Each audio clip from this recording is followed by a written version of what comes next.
Magandang hapon mga ka-happy hour. At narito ang mga balita para sa MBC TV Network News Update 4 PM edition. Maximum restraint, ipatutupad sakaling makaharap si Senator Ronald De La Rosa. Ating panuurin sa MBC TV Network News ni Edniel Parosa. Inatasan ni Philippine National Police Chief Police General Jose Melencio Nartatis Jr. ang mga lokal at regional office na iwasan ng kahit anong escalation o pagpapataas ng tensyon sakaling makaharap si Senator Ronald De La Rosa.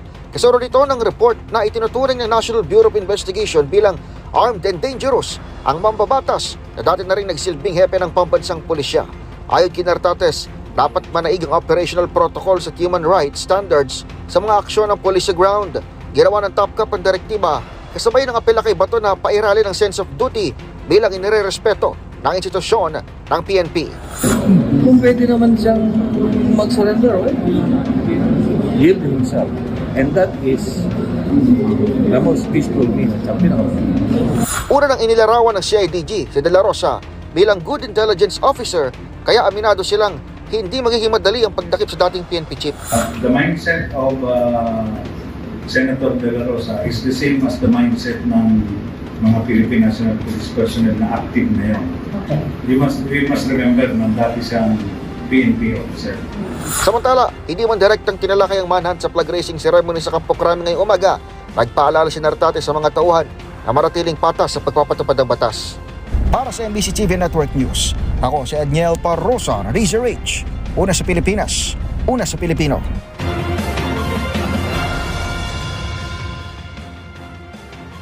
Samantala, pagbibigay impormasyon tungkol kay Senator De La Rosa, ginagamit na rin pang scam. Kinumpirma ni NBI Director Melvin Matibag na may mga gumagamit sa paghahanap kay Senator Ronald Bato De La Rosa para mag-scam. Ayon kay Matibag, may isa na silang impormasyong sinubukang sundan ngunit nauwi lamang ito sa panghihingi ng pera. Nagbabala rin si Matibag na huhulihin nila ang sinumang magbibigay ng maling impormasyon kaugnay kay Senator De La Rosa. Meron po eh. Meron na po kami na positive na gano'n. Po. So, paano po yung modus nila? Paano yung modus nila, Director?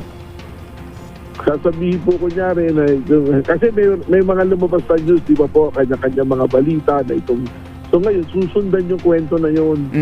So gagawin naman po namin, titingnan namin, i-validate, malalaman namin, gusto lang palang manghingi ng pera. Ginagamit po na gano'n. So mag-ingat po tayo, napakarami pong ganyan ngayon. At yan ang mga balita para sa MBC TV Network News Update 4 PM edition. Abangan ang mga susunod na balitaan mamaya para sa 5 PM edition.